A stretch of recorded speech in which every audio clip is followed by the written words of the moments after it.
Hey, welcome everybody. Welcome. This is Jason Myles, and this is the Real Estate 360 podcast. I want to thank you for taking the time to spend with us here today. I know you could be doing anything or listening to anyone that you want, but you chose to listen to me. Thank you, because I like to run my mouth, right? So, today we've got a very, very special guest. His name is Mark Gonsalves, affectionately known as Gonzo. He is my mentor, has been my mentor now for many, many years. I've had to chase him down through the years to make that be a reality. And we're going to talk about real estate today and how you can take advantage of it and how you can prepare yourself for what is to come moving forward. So get a pen, get some paper, take notes, whatever it is you need to do, and we'll be right back.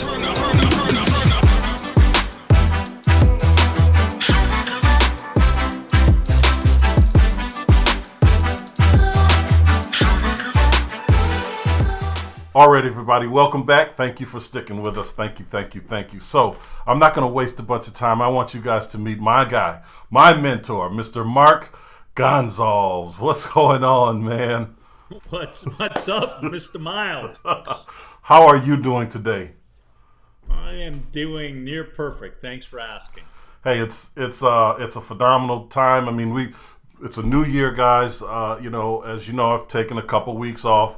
Wanted to spend a little time with family, and we're back. This is, the first episode, the first actual episode of the year. We've had, a couple that were in the box, but this is the first recorded one of the year right here. Wow, I feel special. That's right.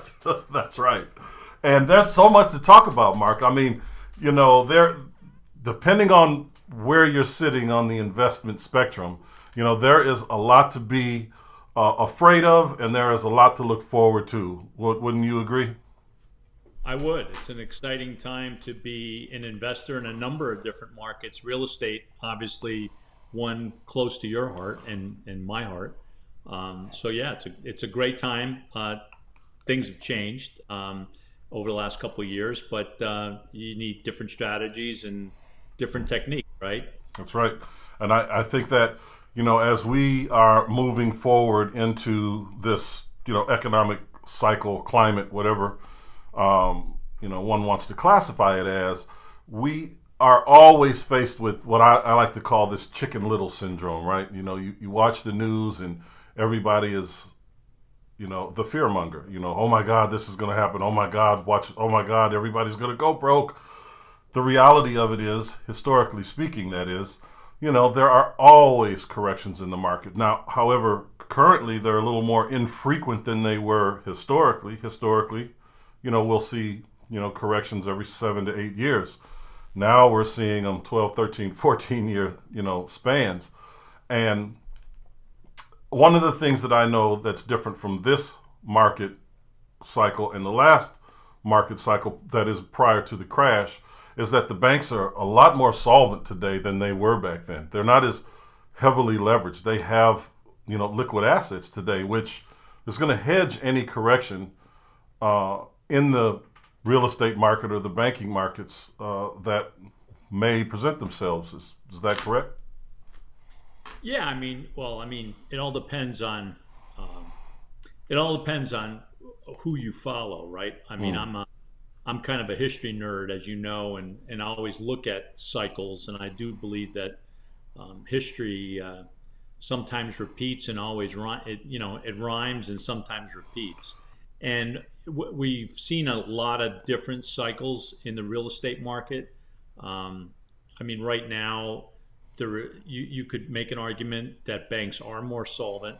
Real estate has had an incredible run up from an appreciation value standpoint.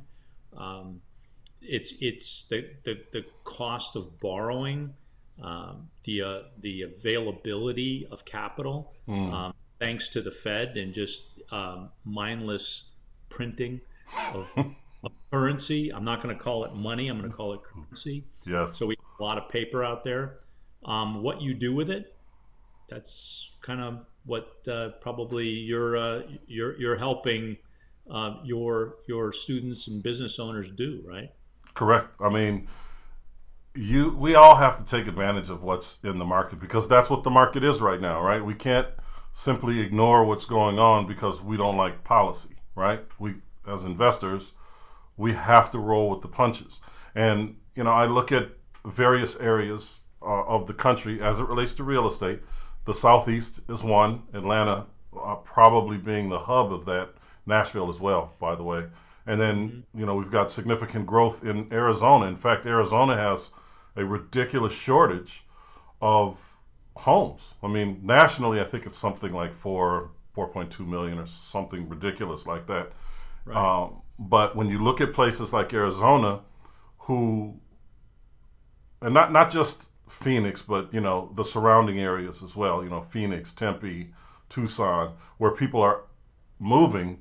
They, for the past 20, 25, or maybe even 30 years, they really haven't been building to prepare for what they're dealing with right now. And as a result, just in the past 12 months, we've seen 32, 33% appreciation out there. I mean, it's absurd. I mean, even here where I'm at, we had 26% appreciation year over year. Those are astronomical numbers, and they're not necessarily spilling over into the rest of the region. These are just pockets of areas. Big pockets, of course, but they're just pockets of areas. And from what we saw in the last cycle, some of those markets that are doing ridiculously well today were some of the markets, most of the markets that did horrible in 2008. Well, I don't know if you remember, but I mean, we've known each other now. Yeah, 17 years. 17 years. I was going to say 2 decades, right? And one of the things that I started doing early on in my investment career was looking at patterns, looking at migration patterns. And I don't know if you remember, Myles, but I used to have this slide in my deck on where people move to, and I still have it. And lines. Remember that I migration? still have it. Yeah. Yep. Right. And so, now we're seeing migration. You've got those, the magical, 80 million, 82 million baby boomers, post World War II, that were baby boomers kids that now are, part of Generation X, Y, whatever alphabet you choose. And what you're seeing is you're seeing a lot of people that are leaving these states. We're not going to get into red, blue, what colors they are, but they're looking for a tax advantage. They're looking for weather. They're looking for healthcare. They're looking for sometimes whether it's going to be beach or mountains with Tennessee or Georgia where you live, South the Carolinas. Florida's always been attractive. Texas, the Southwest. It's the migration pattern is pretty critical, and then the inventory. And so, what happens when you have huge migration from, a lot of people that were looking for retirement homes that are now looking for their forever homes, and they're trading down. Some people are trading. I don't know if people are trading up, but there's definitely a trade down phenomena. And then there's, I think one of the things the pandemic taught real estate investors is that if you can work remotely, like, why do you have to live in this particular town? You could live, where you want a vacation. You could live in Europe, maybe. You could rent. You can do. There's a lot going on in the market, and that's why you need education. That's why you need a mentor. That's why you need a system. You need somebody to help guide you through that process, who's been through a few cycles. I couldn't agree with you more. Having really lived through, in my life, I mean, financially speaking, living through 3 of them where I'm aware and cognizant of what's going on and figuring it out. Of course, I've lived through more, but I haven't experienced them with the knowledge or with some working knowledge of finances other than the last 3. And moving into this one, for me, Mark, it's about positioning for what is to come. We know what it looks like when that occurs, right? Whether it's, significant as in '08 or not as significant as in, let's say the 91, correction where real estate was truly, really affected at that point, coming right out of the S&L crisis at that. Sure. But people knew, investors that were around, seasoned investors knew exactly what cards to play in that moment. And I feel as though, well, I know, it's not even a feeling. I know exactly, where we would place our chips when the game starts to turn, right? I know that we go more into a buying and a holding pattern and waiting for certain things to come. It turns from an equity play to a cash flow play, basically. And Correct. and eventually over time, the cash flow play that we're playing when there's that down cycle turns into equity and cash flow, and then it's at that point we decide, hey, when is it time for us to cash out, or even do we want to cash out? But it's being aware of those nuances in any given cycle, in any given market, that will propel you and put you in another stratosphere as an investor. But it's about being prepared. And as you said before, part of that preparation is having a mentor, having a coach, people that have lived through these things and have benefited from them, even lost from them, but they're aware of what's going on. And they know how to, balance that thing out. Because that, if you haven't lived through it, is really, it's going to throw you for a loop. You're going to be shook. You're not going to know what to do if you're not getting good guidance. I think this thing called the internet has made a lot of people dangerous, right? Because they think that they're one YouTube video away or one click away from discovering the Holy Grail.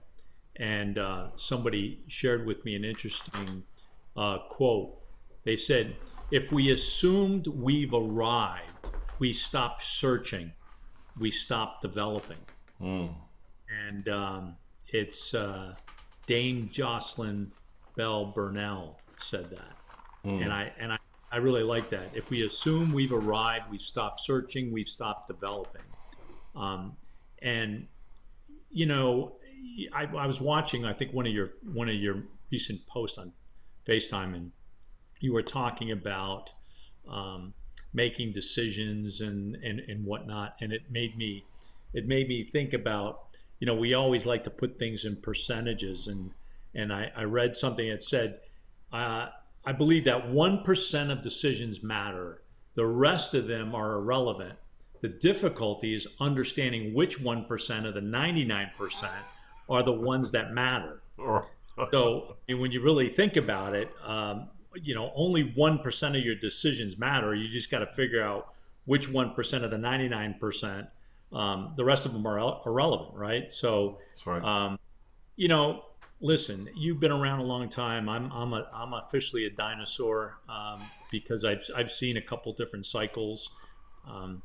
Then this next cycle, I believe, and I'm an optimist, is going to really create a shakeout that we really haven't seen, and it's good. A lot of people are going to want to blame it on COVID or the pandemic. And really, COVID or the pandemic is just accelerating the pattern, right? I mean, we're at a point now where, interest rates are effectively negative. There's zero cost basis. So borrowing money, the banks have been making some severe, obscene profits. You have institutional investors, large hedge funds that are buying up blocks of real estate. And so now, and they're buying up mortgages, they're buying up assets, and so are you? Where are we going to be? Where are we going to be borrowing money from? Where are we going to be living? What? And then the value of our money is, this whole, debt service. We can't pay the interest. So what does that do to the dollar? The value of our money? It's going to be scary. Yeah, it's going to be something different. Yeah, because it's going to be totally different than anything we're used to. I was reading an article about, I believe it was Switzerland, where of course, Switzerland is a socialist society, right?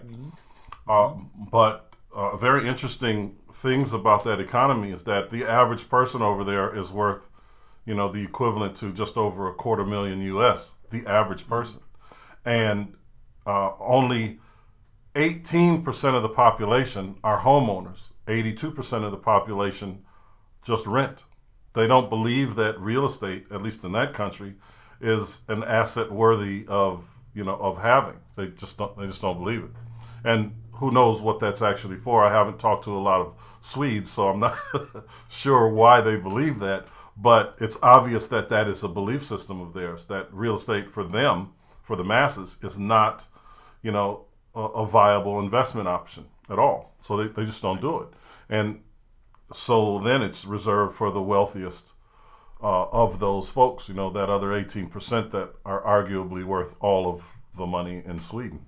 And, so we're, with what you just said, when we look at where we're going as a society, when we're looking at how not just real estate and mortgages are being purchased, but about how some of these companies are being purchased. We've got massive companies that are buying up other companies that own technology that people like myself would like to invest in, but now I can't invest in that individual technology because, some super investor bought it and absorbed it into, their main company. So now I have to go and invest in that main company, hoping for a corporate spinoff sometime down the line that I could be first in line for, right?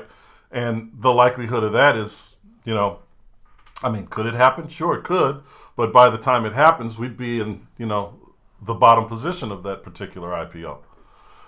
But I'm sorry. You're definitely onto something. You're talking about a service near and dear to my heart. Your money has to make money for you. Absolutely. Your money has to make money for you. That's right. I call them working for your money. Your money's got to be working for you. That's exactly right, and that's what we want to do with everything. As and people just for complete and total transparency, when I met Mark, it's a really funny story. We don't have a lot of time to get into it, but when I met Mark, I was a tag along, and I was tagging along, but I was good at what I did. And he said, "Hey, how'd you learn how to do this?" And that started a conversation between he and I, and we're here today. But as I made more money, as I built up my profile, if you will, here in Atlanta and wanted to do other things, Mark didn't just make it available for me to do that. When I recognized that, hey, I'm going to have to do something else because I'm not going to be able to buy enough houses to get the kind of write-offs that I needed, I immediately called Mark, and say, hey, what can I do? And he gives me these ideas, and we talked about all these different things that absolutely make sense. One of those things years ago we talked about were convertible notes and how those can be an investment strategy over a long haul. But there are certain tax advantages that you get for, quote unquote, investing in that as well. And just so many different things. So when we're talking about, money, there's a lot of different schools of thought out there. There are people that love to look at the zeros in their bank account, right? That is losing you money. And I talk about that all the time on this show, Mark. We talk about, inflation. We talk about these things. Right now we're at, close to 7%. It was 6.8% just, before Christmas. It all depends on whose formula you're using. That is true. Well, we know all we have to do is walk into the grocery store and we're paying $3.50 for a pound of chicken now. It's crazy, I was in Florida this past weekend, Myles. You didn't even know this. I had to fly down to Florida very quickly for my mom, and coming back and going to Orlando, a place that you and I have spent many seminars at. I was filling up. It was $5 a gallon at the pump. $5 a gallon. I'm like, wow, this is crazy. But to your point, you have to be flexible. Your money has to make money for you. That's why, real estate's great. And the principles that I learned in real estate, I applied to other businesses, right? Diversification. That's why, we're heavily involved in the Amazon world and in the online financing of Amazon businesses and how to get them to grow and expand. It's the same fundamentals. Once you master the fundamentals, you can apply them to other, across different channels. So let's talk about that for a second. You've got this Amazon business. I'm interested in the financing aspect of that, but for our listeners, because we have people that are listening that do all kind of things. We've got doctors, dentists, Sure. We've got people that are interested in real estate, people that are interested in lending, single family, multifamily. I mean, it's across the board as it relates to the listeners on this particular show. So could you expound on that? Yeah, Kind of yeah. explain So, what that is. so quickly for those people that are listening or watching, my background is in real estate. That's how I got started. A former military officer, got involved in the liquor business and wine business. Had a number of different startup opportunities, and made my money, if you will, and lost money, I should say, in real estate. So I've made it and lost it, which is valuable if you learn from your mistakes, which Mm. I remind myself of daily. And then from there, my partner and I, we looked at kind of where the market was going about 6 years ago, and saw Amazon was really taking over the retail space. So we got involved in the Amazon from an education standpoint, teaching people how to be successful in Amazon. We built a very successful, still have a very successful Amazon store, selling on Amazon a number of different brand name products that you would know, like Duracell batteries and Clorox bleach and whatnot, Mattel toys and different video games. But what we figured out very quickly, Myles, was just like real estate. You can put all these products on Amazon and make, frankly, millions of dollars. Eventually, as a seller, you're going to need more capital. Mm. So, since our background was in real estate and in the lending side, we decided to throw our hat in there. And this was, now there's a number of large billion-dollar lenders. Amazon actually will lend you money at 20% interest, they Oh, 18% wow. interest. Yeah, crazy. We said, you know what? Let's create a better mousetrap. So we created a company called Accrume. That's accrume.com. And that's our sister company of Algo Online, ALGO, short for algorithm, algoonline.com, online retail. And so what Accrume does is provide capital, but rather than a loan, what we do is we become a partner in the business, and we share in a very small part of the profit. So as you grow, our money accrues. So that's why you get Accrume, right? So if you want to make 2022 your best year ever, accrue in 2022, right? So you want Oh. to accrue in 2022. So yeah, so it's an exciting. Frankly, it's exciting because nobody else in the space is doing it. We're really kind of a pioneer, if you will, because there's most people take a traditional loan out, and the problem, and this is something if you're in real estate or you're in Amazon, either way, these principles apply. One of the things that will destroy your ability to grow your portfolio, whether it's in Amazon or real estate, is is liquidating your cash flow. Cash flow is king, right? So the way I like to position, what we do is, imagine, Myles. Imagine if I said, "Hey, Mr. Myles, I'll invest with you, and I'm going to give you $1 million. I'm not going to loan you $1 million. I'm going to give you $1 million. No, and you know what? Free of any payments, free of any interest. So free of interest, free of payments." And so immediately you're going to sit there and say, "Well, what's the catch?" Mm. Well, there is no catch, but it's somewhat unique. Is we'll share in a small percentage of the profits, and you decide when it's right to pay it back. So, when you need money for capital improvements, when you need money to expand or whatever, we want to keep our money in the deal, and Mm. then over time, our accrued profits will grow. But you're always going to take the lion's share. So we'll match you dollar for dollar, and we'll just take a small percentage of the profit. And so I like to call it Einstein rate of return. So Albert Einstein said that compound interest is the eighth wonder of the world. If Einstein was around right now, he would say that our company, Accrume, is giving to sellers, investors, capital that has compound rates of return. So it's a very unique model. We're growing. We're doing this now for a couple of years. We have approximately $100 million to inject into the marketplace. So yeah, it's. I wish something like this was around when I was in the mortgage business, in the real estate business. Right. So I have a question for you now. Is that structured as equity or as a royalty or as some hybrid thereof? No, it's not. We don't take an equity position. So we don't own the company. You own your company. You run with your company the way it is. It's simply a partner in profit. So if you make no profit, we make no money. So it's somewhat unique and very attractive because at a crewmate, if you're not making it, so most of our sellers, and you can appreciate this because you understand ROI and you're divested in a number of businesses, Myles. Most retail sellers are making, let's say, anywhere 5, 10, 15, 20% a month. So if you're making 20% a month and you're turning your inventory once every 6 weeks, I mean, that's a couple 100% gross profit a year. I mean, that's pretty significant.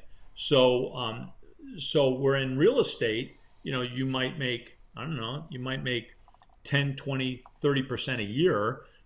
In the retail world, especially in Amazon online, you might make 10% a week. You might make 10% a month. If you make 10% a month, that's 120% a year. That's right. So what usually holds people back in scaling Amazon businesses is the same thing that holds people back in real estate.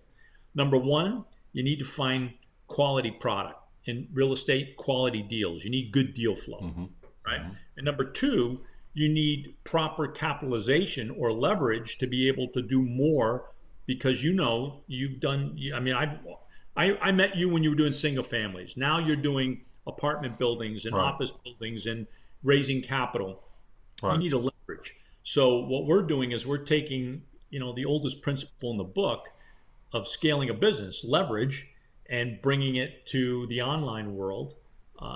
No different than real estate, right? It's the same. Right. It's the same game.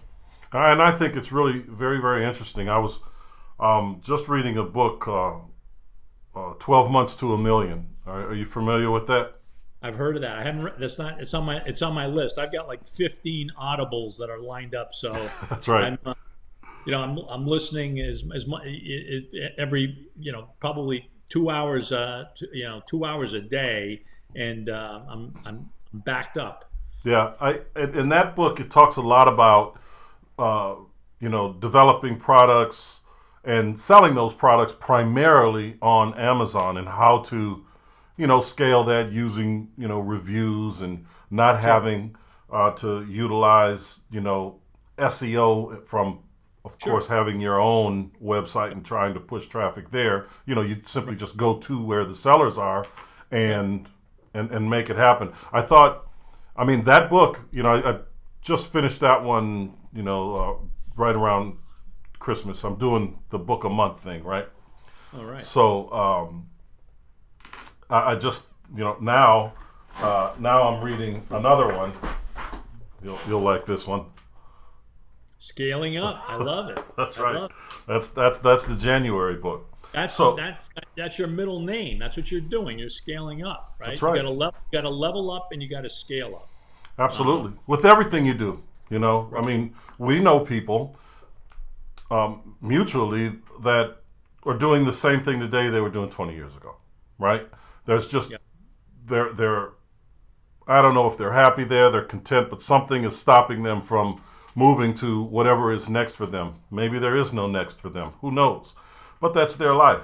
But when I'm reading that book in particular, and I went to this book second because you're talking about taking an idea. It could be someone else's idea, but you're talking about taking an idea and then turning that idea into $1 million in a year and a half, whatever. And we're not talking about necessarily a profit, but we're talking about generating a million, 7 figures, and creating value in a relatively short period of time, because what that is really all about. Creating value, because the only way you can get to a point where you're going to sell a company for 10, 20, 50, $100 million isn't that it's currently generating $100 million. It's what the projections are for the next 5 and 10 years. And it's not just one product, it's a series of products. You're not building, you're not selling the widget, you're selling the brand, the company that makes the widget and the things that go with the widget. You're absolutely correct. I mean, Amazon has done very little to create new products, but they provided a platform where we have sellers we work with that go from $10,000 a month to literally $300,000-400,000 a month in sales, and they're doing a 30% margin. I mean, these are quote mom and pop businesses that all of a sudden become targets of a billion-dollar industry that didn't exist a couple of years ago, called aggregators. And so exactly what you're saying is that these companies now have raised billions of dollars, billions, and they are going out and buying our customers. So they're saying, hey, listen, you generate a couple $100,000 a month, we're going to pay you a multiple based upon your future sales, because you're selling on Amazon, or you're selling on Walmart, or you're selling on Shopify, or this whole online world is. I mean, I consider myself very blessed, because we were virtual and online way before COVID. I mean, we've been doing this now 6 years, going on 6 years, and I want to. You'll appreciate this. You started talking about success, and I got an interesting quote the other day. It said, 90% of success can be boiled down to consistently doing the obvious thing for an uncommonly long period of time without convincing yourself that you're smarter than you are. I want you to think about that, because a lot of people, they think, oh yeah, that real estate stuff, I got it, Myles, I'm good to go. It's like, well, like you just hit on it. You're doing the same thing. If you're still trying to find deals the way you were 10 years ago, I probably guess that you're not finding a lot of deals. You need to change with the times, right? That's right. Even like, it's like, I remember when this World Wide Web thing came out. I'm officially an old guy, and I remember a couple of people sitting there going, "Do you think this internet thing is here to stay?" And I'm like, well, you know what? I'm not going to wait to find out. I'm going to jump on the train and get it. Yeah, I remember when you were buying domain names by the dozens. Oh yeah, absolutely. People go, well, but come on. We're like, well, how are we going to use it? I said, I don't know, but now there's a whole business that sells domain names, right? Yep. So it's it's pretty incredible how things change, right? It really is. I mean, it's just growth, and again, what you're talking about is something that we talked about earlier, as it relates to, businesses buying up other businesses, finance companies, investment firms, I should say, buying up real estate and cornering the market on those profits. They're buying their customer base. They're literally buying their customer base, and where we go in this country as a society, is going to be really interesting over the course of the next decade, because of the things that we started to do in the 80s as it relates to M&A, mergers and acquisitions, because it's completely different today than it was before. I mean, they were doing it for the same reasons, but today it's a commonality actually in these companies, whereas before it was a specialized field. Very, very specialized field.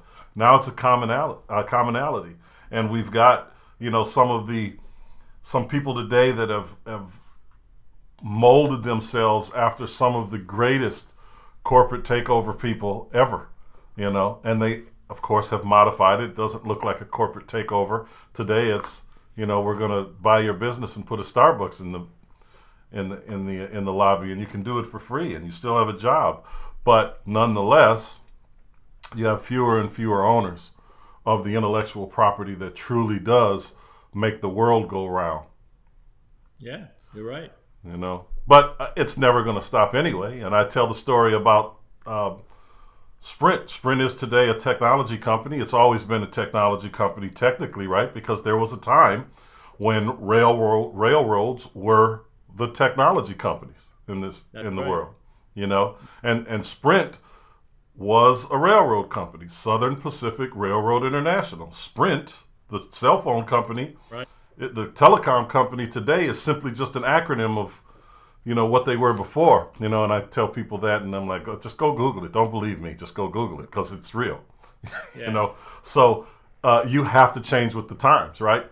And we look at a situation like that, and people will say, well, they didn't. Some people will say, well, they didn't change. Well, technology changed. I mean, technology is. I mean, railroads are no longer considered, you know, high tech anymore. Okay, so they're just a means of transporting goods from one part of the country to the other. And if we want to take a really long time to get there, we go get on one, right? Or we turn into hobos, whatever the case. Sure. Absolutely. Yeah. but but we have to see what things are. Don't be mad at the way things are going. I have this conversation quite a bit as well. People haven't, you know, they take issue with the way business is done today. And my argument to that is, hey, listen, have you done any of the business today that you're complaining about? No? Okay, well do it. You know, do it. Exercise your capitalist muscles, brother, and go Listen, make some money. where we want to be, where we want to be, where I want to be, where you want to be, where a lot of your listeners want to be, is just outside of your comfort zone. Yeah. So you have to get good with being uncomfortable. Yeah. That's a couple things. You got to be good with getting uncomfortable, and so that's what having a good coach, having a good mentor does. He or she will hold you accountable, and you're never too old to learn. You also have to realize where, you know, where things are going down the road. I have one of these calendars that reminds me of stuff every day, and today's reminder. Interesting. I can't make this up. I'm literally reading it right off my calendar. It says, "A pebble cast into a pond causes ripples that spread in all directions. Each one, our thoughts, words, and deeds, is like that." Mm-hmm. So every thought, every word, every deed, every action causes a ripple effect, and that's kind of what you need to look. You look for. It's like what you mentioned. A book a month. That's fantastic. Mm-hmm. My daughter for Christmas gave me tuition to a master class where I can pick, what I want to learn from a master, right?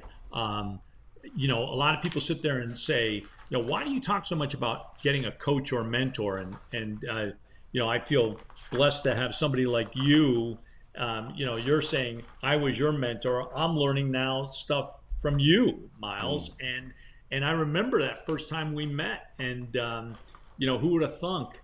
Here it is. 17 years later, we're still not only in communication, but sharing information, and Yeah. it's that's how you get better. I mean, I decided years ago that that I wanted to live out the rest of my time on the planet as a healthier version of myself. So I went out and sought out, a health coach and a community that would support me and hold me accountable. And that's how you lose weight. You lose weight not by going on some fad diet. You lose weight by, think about it, eating healthy, eating less, working out more. Mm-hmm. We all know that, but we need to have somebody hold us accountable. And whether that's your kids or your family, or you join a gym or, one of these programs, that's what makes the world go round, right? We need to help each other and not be threatened by other people's success, right? Oh, absolutely. I tend to think that we are our own most influential influencer. Does that make sense? Absolutely. And so one of the things that I tell people when I have a conversation with them is that, yes, you need a coach, you need a mentor, you need people that motivate you in whatever it is you do. but understanding that you are your best motivator. You influence you. What you think about every day, the decisions you make every day will determine if you achieve those goals. You know, you've got that whole people say, I'm going out, I'm trying to get the bag, I'm trying to get the bag. And then for me, the bag is the big, hairy, audacious goal, right? Right. I have this massive goal that I set for myself at a realistic time down the line. For me, that's $10 billion in 10 years, right? That's what I want my net worth to be. And I set that up for myself because every time I said, okay, I want to have $250,000 by the end of the year. Well, you do it in 6 months and you're like, that wasn't big enough. Not at all. And now you have Also, I'm taking in fact inflation and the fact that your $10 billion in 10 years isn't really going to be worth $10 billion. That's right. That's so right. You really have to do that. But what you're saying is where you are today is a snapshot. It's not where you're going to end up, right? It's the journey. So where we are today is just a simple snapshot of our current situation. It doesn't really define who we are or where we're going to end up. I just saw a video on a guy who was 20. He was 24. He was broke at 24, and at 32, he was worth $100 million. 8 years did $100 million, and he had to do something different, right? He was willing to get up early, stay up late, and a lot of people, and it's not. Sometimes I think, Myles, we get in trouble when we start talking about bank accounts and money because we're not defined by our bank account. Right. I mean, that's just, you and I both, we have different timelines, but we've had money, we've had no money, right? We've been poor, we've had negative money. So it's not about, it's about, keeping the right mindset and surrounding yourself with the right people and having the right strategy, right? That's just it. I mean, being focused and not trying to be the jack of all trade, master of none, right? You want to master a skill set and focus on that. Rockefeller, and I'm going to misquote this, but he said basically, no, put all your eggs into one basket. Put them all in one basket. Get very good at it, and then you can pick up another basket. Yeah, John Rockefeller also said that I would rather hire a man with enthusiasm than a man who knows everything. Amen to that. Amen to that. Amen to that. Right. I'm telling you, man. I mean, these are the kind of conversations that you guys got to have, and it has to be progressive.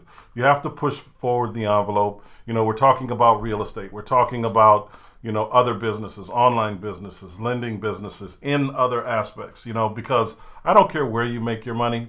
Ultimately, you're going to have to invest that money. Otherwise, it's going to be worth substantially less than it is today. You're just going to blow through it. I mean, look at every lottery winner everywhere, right? For the most part. And again, I'm going to go back to you are your best influencer.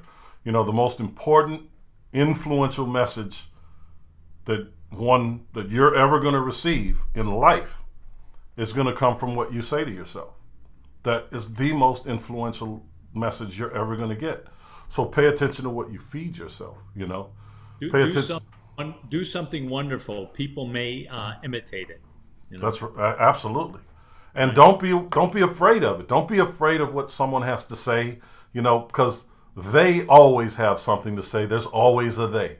And they're going to love you once you make it. But you get to choose who you want to hang out with at that point, in its entirety. So don't let anybody tell you you're not good at a thing. Mark said it just a little while ago. I mean, believe in yourself. Get great at it, and execute properly.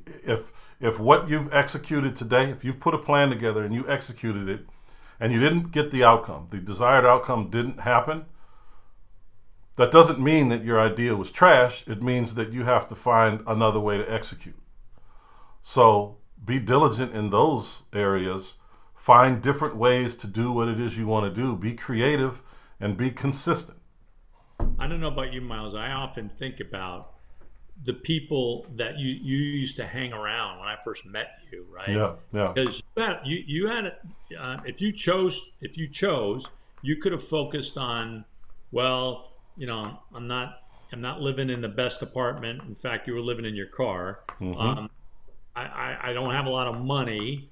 I didn't. But you had a desire. You had enthusiasm, right? So it's like Rockefeller said, you had the enthusiasm, and you had the ethos and the pathos, right? You had the passion to be able to follow through and go look at deals and put deals together, and that's what you started making money, and you made your mistakes along the way, like we all do, but you followed a plan and you surrounded yourself with the right people. And so when people ask me, they tell me, well, I'd like to do this, but I'd like to start this business, but I don't have the capital. Borrow it. Mm-hmm. Well, I don't have the greatest credit. Somebody's got great credit. Find a new friend. That's right. Figure it out. That's right. Jeff Bezos, everybody likes to point fingers at, the billionaires, right? Right. But he started Amazon with $10,000. $10,000 that he borrowed, Yeah. right? And he started it in his garage. And everyone said, "You're going to sell books online? That's a stupid idea." I'd like to go interview some of those people now and say, "Hey, still think it's a stupid idea?" I don't know. The guy's buying, spacecrafts and islands and whatnot. Bill Gates, all these people, they all individually, they all borrowed money. They all searched out investors. They all leveraged their talent to become better than they are. Bill Gates now is one of the wealthiest real estate investors on planet Earth. He owns more. I was just reading something about how much stuff he owns and how much the hotels and the land, and it's incredible. He's the largest individual landowner, right, in the world, if I'm not mistaken. Definitely in America, but yeah. It's growing by leaps and bounds, right? Yeah. And so I don't know. It's like, well, listen, we could spend. We need to catch up, right? We need to. That's for sure. That's for sure. It's all good. I hope as anybody that would feel free to post my mark@akrumi.com, and if anybody that wants more information about online businesses, or just to talk. I believe it's in giving back that we receive, and I was reminded about this by a great guy, a football player, and in the NFL, and he I don't want to misquote him, but he was actually on a call that part of a group that I was on. Heath Evans, Mm-hmm. you remember Evans from Mm-hmm. Played for the Patriots. He played for the Broncos. Played for the Saints. Where else did he play for? Played for a couple teams. Played under Belichick and Right. Gotten some incredible coaches. And he was talking about what it takes to be a leader in the NFL, and everybody looks at him and say, well, you were a fullback with Tom Brady and all this kind of stuff. And he's like, listen, you don't judge me by my my times going to a Super Bowl or a playoff, or working with these great coaches. Judge me by the man that I am today, and what I can give back. And he's somebody just gave out his number and said, contact me if you need me and whatnot. And here I was on a call with a bunch of these guys who are looking to become more physically healthier. And he's like, listen, I work at this every single day. It's not easy. It's not easy, but it's worth it. You know. So you got to get yourself to do what you're not comfortable with. That's right. Keep coming back to that. I can't remember who said it, but they said it's not easy. It's simple, but simple ain't easy. Yeah. That's right. Right. It's simple to do, and it's simple not to do. Most people choose not to do it. That's right. Right. It's a choice. It's like it's like today. See, I'm wearing my sweatsuit, but I've already had my workout. I went out, did my workout. I had my little stretch class for 50 minutes. I got my thing on. I hit my treadmill, and now I get to start my day. And, that's right. That's what you got to do. You got to put the time in. You got to put the work in. You got, it's rise and grind, right? All the time, man. Our friend Damon John, who Yes. we know very well. He didn't get to where he is. I mean, I'm sure he thinks about standing out in Madison Square Garden selling hats, in the freezing cold. That's a lot of people don't realize. Well, you're so lucky. Well, you put he got up. He worked multiple jobs. He leveraged his mom's house. They took out an equity line. They borrowed money. They did the tough things, the hard things, the uncomfortable things. So now he gets to. And by the way, he's not comfortable. He's always uncomfortable. He's always stretching because he knows that what he wants is just outside his comfort zone. You know that. I know that. That's we need to remind ourselves of that daily, right? I remember going up to the 51st floor over there at to his offices. What was on the 50th and the 51st. Yeah. And we had another mutual friend, Phil, who recently passed away, and so we go in, and Damon is there, and you know how he is. He's not overly exuberated. He's just like, hey, what's up? And then you get to the table. He's not an extrovert at all. No, not at all. And, and so he walks over to the table, and a few designers come over, and they're laying out some new fabrics and some new designs, and he's looking at them, and he was like, that's the only thing I'll wear. Throw everything home. Get everything else is no good. And then he looks over at Phil and he was like, why didn't you say anything? Why didn't you say anything? Why do I have to say and I will never forget, how he could joke around with Phil because they go so far back, but then with everyone else, he was just not rigid, but just get to the point, make it happen. But I guess you got to be that way, especially when, you have 100 different businesses. So, right. So it is what it is. But look, we're going to get out of here, guys, because Mark and I could keep talking, but I want to be respectful of your time. Thank you all so very much for watching. I'm going to make sure that Mark's information is going to be just below in the description here. So, wherever you're listening, just go to the description if you want to reach him and find out more about the Amazon business and scaling one if you already have it. He's the man. He's the guy you want to talk to. And everything else real estate and business related will be linked just below that as well. So thank you all. I really appreciate your time as always. This is your man Myles, and I'll see you next week. Real Estate 360 Show. Thanks.